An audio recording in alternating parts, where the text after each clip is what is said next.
forked tongue. This is how snakes actually taste the environment. This is how they smell. So, like us, so we smell with our nostrils. So, for some reason, nice juicy pizza, we can smell the pizza. For them to smell that pizza, they've got to flick that tongue towards that slice of pizza. So, what they're doing is, every time they're flicking that forked tongue, those tips of those forks are collecting scent particles in the air. And every time they retract that tongue back, it hits an organ called the root. Sorry, it hits an organ on their root of the mouth called the Jacobson's organ. And that pretty much tells the snake to wait. There's a possum to the right. That right fork is telling him, hey guys, move to the right.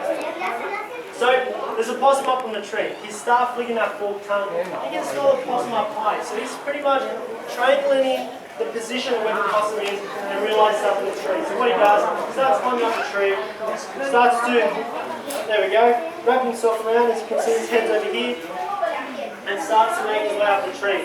He sees a possum, he's like, yep, okay, the possum's nearby. So what they do is they stop and sit in ambush. So pythons, they can see in clear image, black and white in coloration.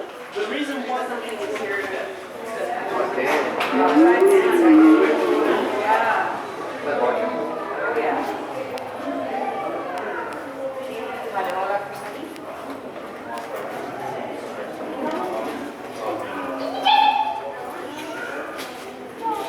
look at this.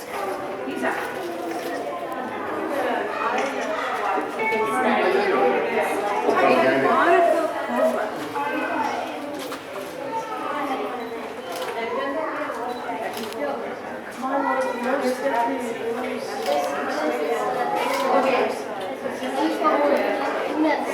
Why are you taking photos of snakes?